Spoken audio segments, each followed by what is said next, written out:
poetry behind me before I died. I passed 1100 sometime recently. But in either case, coming back to this, right, a proposal for an experimental program at CCNY. All of this, these elements at work, eventually culminated in one, keeping the unions closed, two, and instead of that, they convinced us that what we needed, they convinced our parents that what we needed was not belonging to a union, but an educated caste. And I use that word very seriously. There's something you got to understand about the nature of our struggle. We have never been measured from the point of view of difference in class. We have always been measured from the point of view of caste. Now, in this country, there's only one line and there's only one caste. You're two castes. You're either on the white side of the question or you're on the black side of the question. The Asians, the Native Americans, the so-called Latinos are not included in the discussion. And black folk are always in the discussion from the point of view of, like they say in Puerto Rico, the grandmother is kept in the kitchen. All right? Y'all ever heard that expression? La abuela está en la cocina. When Puerto Rican women would bring their white men into the home, they would hide their black grandmothers in the kitchen, and so that the white man wouldn't get upset about this woman, right, looking all right to me, but she's got a black grandmother. That means she's black too.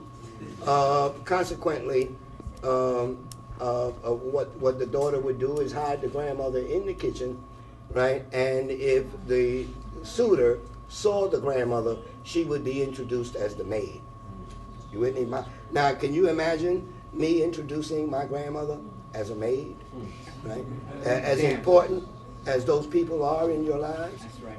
Anyway, in either case, so that there's only that one line. However, when you check out Mexico, there are more than 50 distinctions with Africans and Indians at the bottom caste.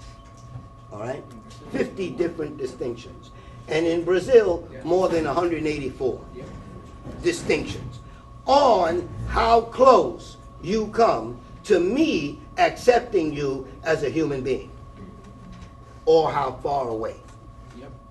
You with me?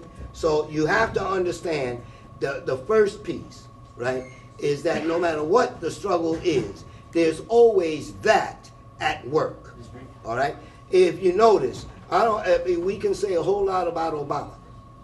All right? I got criticisms of Obama. However, we have to understand, number one, the Democrats have refused to acknowledge the fact or to admit that he beat Hillary. And number two, the Republicans refuse to acknowledge the fact that he won at all. Right. And the one thing that nerves them all, believe it or not, will never make it on CNN. They can't stand the idea that Michelle is the first lady. They can't stand that idea. And you have to understand the complexity of that, because it's not just racism. It's psychotic thinking that's all ingrained in the culture and in the social construct that we work through. You got to understand that the psychotic nature of it. Otherwise, there'd be no understanding of why so many people were lynched throughout the years. Read the book, 100 Years of Lynching, right? Why they're still being lynched vis-a-vis prison, right? And getting shot in the back by cops all the time, right? You see it, right? Anyway, I don't need to go through that with you. You know that. But in either case, yes, okay. In either case, those things were at work. Now, at City College, they opened the door. They started the SEEK program. And that allowed for more people to come in, all right? Now, the tactics that we use, quote unquote, all right? Don't forget that in 1968, the summer, right, you had Columbia University students protesting with regards to Morningside Park and with opening the doors of Columbia. So City College students got stuck. They had to do something too. And in the process, the following took place. Individuals came together and began exchanging notes. 5 individuals, 2 Puerto Ricans and 3 African Americans from the United States, decided that they needed to lay some kind of foundation. They did 2 things that inspired them. One, they spoke to Stokely Carmichael, who happened to be in town during that period, and they sought his advice. And 2, they saw this movie called The Battle of Algiers. Yes. All right? Now, what happens is they got the idea both from Carmichael in terms of organize, right? And how to organize, they got that from the Battle of Algiers. And what they did was they selected 10 people who they knew very well and pulled them in. And each of the 10, right, recruited another 10. Each of those became a cell, all right? And the recruiter became the lead figure in what we call the Committee of 10. Now, there's a principle that we pulled off that you also have to appreciate. We called our movement the Black and Puerto Rican Student Community at City College. Not one or the other, but both together, working together. You with me? Now, how to do what we did? We looked at the environment. South Campus versus North Campus. If you know City College, you know what I'm talking about. North Campus is fully open and wide. It's difficult to stop anything there. South Campus, back then, before they tore some of those walls down, right, was completely enclosed. It used to be a convent, all right, for nuns. And if you've been to City College, that big open field in the South Campus was actually the grave site. That's why nothing has ever been built on top of it, except the sports field, right? Because there are graves down in there from the nuns that lived in that convent. So there was a completely enclosed area that was half of the campus.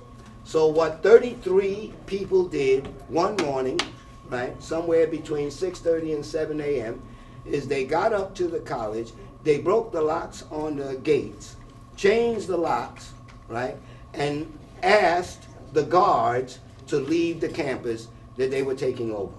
Because we had a network working, and because there was a Sikh dorm at the time, right, then immediately they contacted people in the dorm. I lived in the dorm at the time. And by 11 o'clock that morning, more than 400 students were behind that gate, those walls. And we stayed there for 2 weeks. The community fed us, in addition to the, when you perform a military operation, you don't steal, you expropriate. Liberate. Right? And so we expropriated all the food that was available in the South Campus cafeterias. We had 2 of them. One was called a snack bar and the other one was called a cafeteria. And both of them had plenty of food and freezers. But we also had communications with people in East Harlem and in Central Harlem who supported what we were doing and would use Hamilton Terrace to bring food into the campus behind everybody's back. And so we were doing that. Also, we had a security force of our own to keep alert as to any movements. And we had communications. We had leadership. We had a way to get food into the campus. We had security and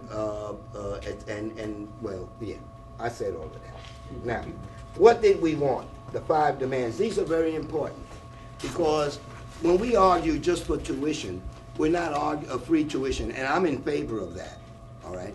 But when we argue for free tuition, we're not arguing enough or for enough, all right? We want an education, all right? And that's what the 5 demands were about. Watch this. we wanted first an Institute for Third World Studies, in which, right, which would be separate and part of the college both at the same time, all right, in which we could teach our own about ourselves. And mind you, third world, all right, the entire planet that had been ignored up until that point. We wanted open admissions because of the crooked game that was played. Before, don't forget, by merit, you can go to City College for free.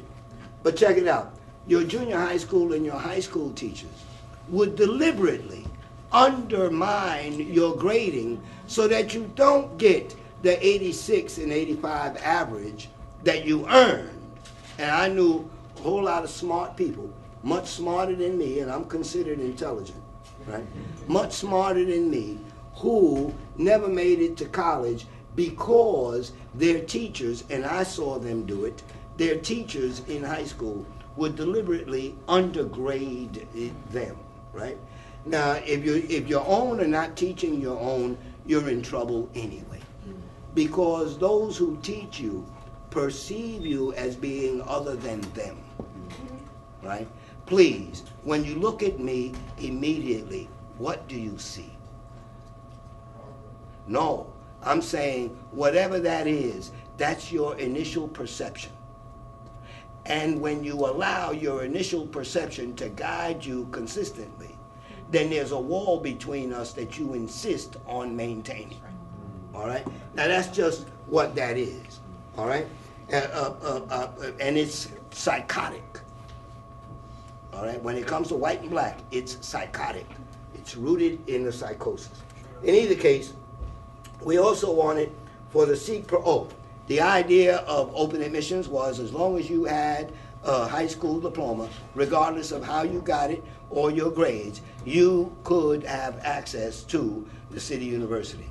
That's a given. In either case, we also wanted the Sikh students to have their own government so that the white student government could not punish us Sikh students with the amounts of money that, in other words, we were supposed to, whatever we were supposed to get, given the number of students that we had, proportionately, that's the money that we should get. You with me? So proportional taxation, if you will. We wanted freshman orientation. Why? Because in a liberal arts school, the first 2 years, all you're doing is investigating. Well, if I can grab you while you're investigating, and I can pull your coat to what you need to know about the thing that you are investigating, then when you go and select your major, you can bring the information I gave you with you and help change the educational curricula in that department. So if you're going to be a mathematician and major in math, bet. Bring in Ethiopian and Egyptian mathematics. Bring in Chinese mathematics. You cannot have the structures that those civilizations have created without a serious understanding of mathematics that is much older than European math. You with me? Yeah. So, okay, I'm sorry. I told you I'd be taking a little longer, but I'm almost done. The freshman orientation. If we can do that, then not only are we establishing, right, an Institute of Third World Studies, quote unquote, right, which we didn't get, but we would be changing the entire curriculum across the board. Now we're talking about human education, like it lay, not Western European, right, supremacist orientation that makes us measure ourselves according to them instead of measuring ourselves according to what we bring to the table and what we brought to the table. The other piece was an education requirement, the fifth demand.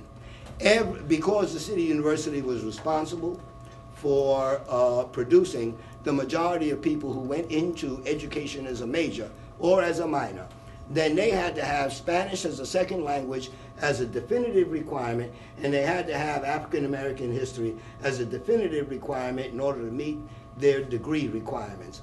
Otherwise, they would know nothing about who they're going to teach. You with me? It's a special kind of love.